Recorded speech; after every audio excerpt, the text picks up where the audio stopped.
A Rita, aclarou Nico. Xa, a Rita, pero quen dis que llo pida?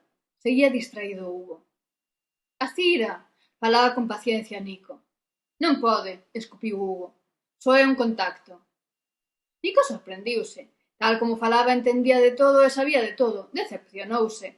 Non puido ocultar a sorpresa. Non pode, insistiu Nico. Que non, hostia, que só poden as soñadoras. Había estar eu aquí se poidese, delatouse Hugo. Nico non entendeu o comentario, pero tampouco lle dou importancia. Non pensou que o dixese pola cidade, e só dicía era de entender.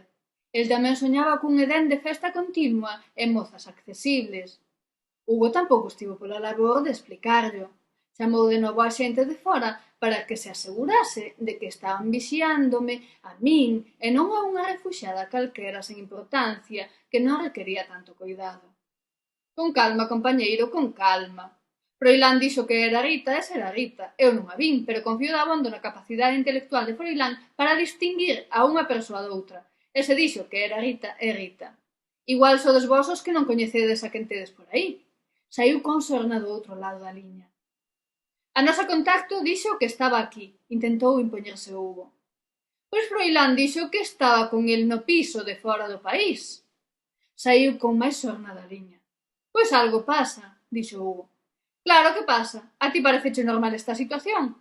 A ti pareceche normal que a garda amarela axude a unha das nosas? A ti pareceche normal que te teñamos aí e que non saibas o que pasa? Que clase de confianza podemos ter en ti se non controlas a túa xente? Como que atreves sequera a chamarnos con esa actitude túa? Seguía saindo da liña. Hugo escoitaba espantado aquela voz que pensaba a amiga e que cada vez lembráballe máis a visita de Siena.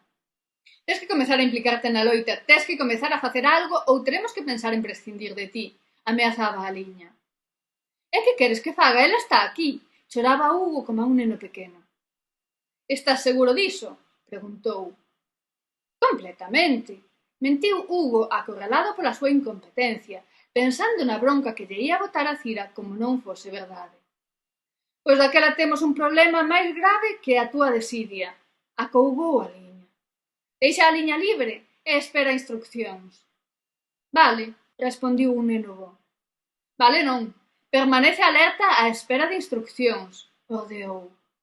Que sí, respondiu Hugo canso do histerismo. Mellor che será, rematou a conversa.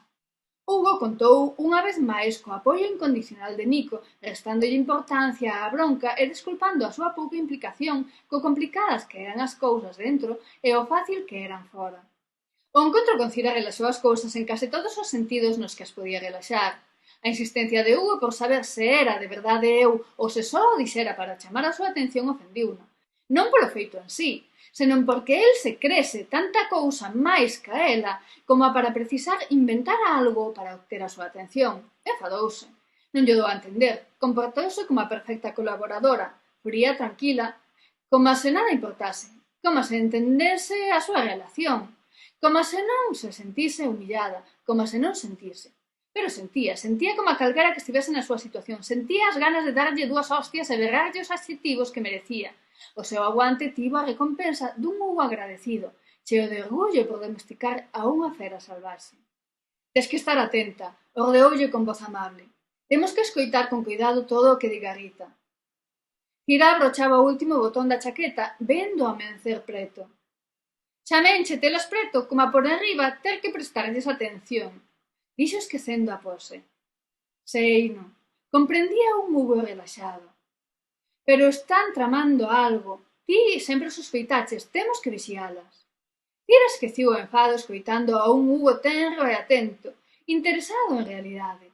Aínda que a cegueira do orgullo non lle deixaba ver. Pensou que se enamorara dela, pensou que xa o tiña no bote. Era normal, el tamén o pensaba dela. Quen sabe se tiña razón. Teño que ir traballar.